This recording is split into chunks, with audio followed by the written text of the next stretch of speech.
इमारतीच्या बांबूचे शेड चाळीवर कोसळल्याने चाळीतील घरांचे नुकसान।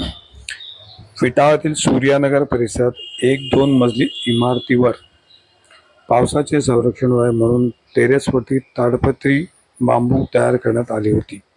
शेड सोमवारी सकाळी 9च्या सुमारास मुसळधार पावसामुळे व जोरात सुटलेल्या वाऱ्यामुळे कोसळली व ती इमारतच्या शेजारी असलेल्या सिद्धिविनायक चाळीवर कोसळल्याने चाळीचे पत्रे फुटून महेश परब, भालचंद्र चव्हाण, सुरेंद्र शेट्टी व प्रकाश पालो यांच्या घराचे नुकसान झाले।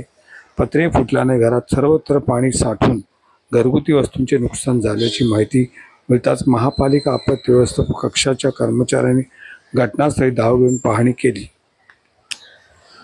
सर, किती वाजता घटना घडलेली आहे? काय तुमच्या पत्र्यावरती पडलेलं आहे? काय नुकसान झालेलं आहे? काय सांगाल? ही 9:30 वाजताची घटना आहे।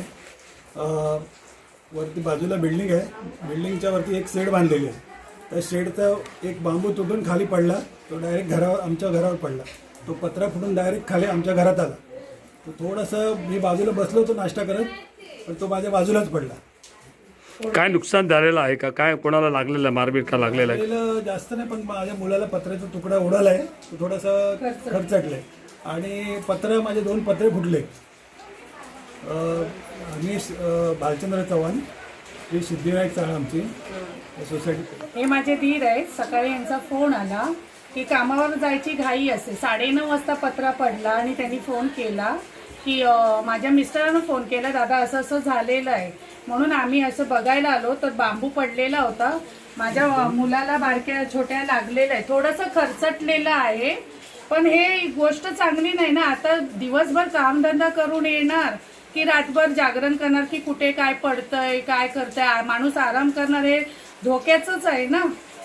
उद्या जर काय झालं तर काय करणार? ह्याचं कोण जबाबदार कोण? आम्हाला ही ती बांबूची बांधलेली आहे ना, तर बांबू सडतातच ना, ते खराब होतात। मग त्याच्यामुळे ते असं झालं, बांबू पडलं आणि त्यांना म्हणजे थोडक्यात वाचले ते खूप। बिल्डिंग खाली बरीच घरं आहेत, सगळ्यांचे पत्रे तुटलेले आहेत, त्याच्यासाठी काहीतरी हे करा। काय सांगा? माझं नाव आहे महेश परब आणि इथे हे विटावामध्ये साई आशीर्वाद चाळीमध्ये बाजूच्या बिल्डिंगचं पूर्ण छतवरचे जे बांबू होते ते पूर्ण पडून आमचं पत्रा फुटून पूर्ण घरात पाणी आहे, पूर्ण घरभर पाणी भरलं आहे। आणि सकाळी आज 9च्या आसपास ही घटना घडली। कोणी जखमी वगैरे झालंय का सर? नाही, जखमी तर नाही कोणी, पण घराचं पूर्ण नुकसान झालंय। पाणी साचलेलं का पूर्ण घरात? पाणी घरात साचलेलं आहे।